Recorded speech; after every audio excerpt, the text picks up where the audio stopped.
All right, welcome to the Wiley Manager Crash Course, where we try and give you a bit of a sneak peek into the topic we discussed during the full-length version of the show.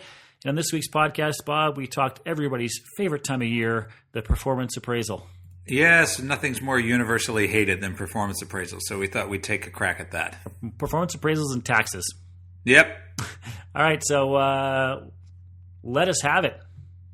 Well, I mean, I guess the first thing is you do need to take these things seriously, not only because your HR people make you, but really because when they're done well, they can actually drive performance ahead. So as painful as they are, an awful lot of organizations, an awful lot of the time, if you do them well, they can actually be an important leadership tool to help you push the performance of your people in your group along. All right, cool. And we had, during the full-length version, shared 4 different, tactics, key actions with respect to performance appraisals.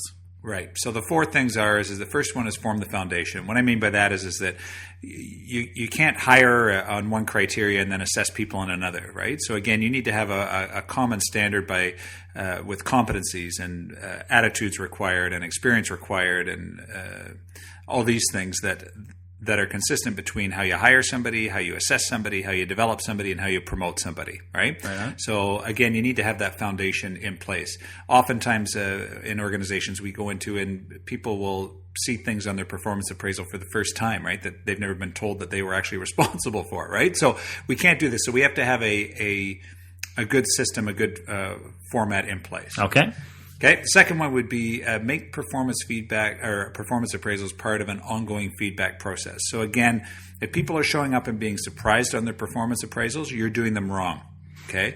You need to be offering people feedback on a timely and regular basis, and then all those, all these little interim things that might happen every week or every other week throughout the year may culminate in an annual performance review. But nevertheless, you need to be giving people feedback more than once per year. Don't wait. Don't wait. Give them feedback now. All right. Third. The third key action would be is that make performance appraisals future oriented, right? So there's nothing that makes people hate these things more than it feeling a lot like a report card in grade 3. Yeah. So a way in which you can avoid this is to say, okay, well, let's take a look at the next year coming up. In some organizations, in fact, they've merged the performance appraisal with the development plan. Right. Yep. And finally, you need to be very careful about how you conduct your performance appraisal meeting. So again, give people all the information in advance. Make them fill out the form in advance just like you as the leader has to do, right? So hand them the blank stationery and say, here, this is what I'm filling out. You got to go and do one on yourself. Right. Then come together, have a meeting of the minds. Make sure you dedicate adequate time to getting them done well. And make sure, again, that we don't surprise people at their performance appraisal meetings. All right. So for more of the full-length version of the podcast where Bob and I talk a bit about this in more detail, you can get that off of iTunes, or alternatively, you can find it on our website, wileymanager.com. All right. We'll see you next time, Jed. Thanks, Bob.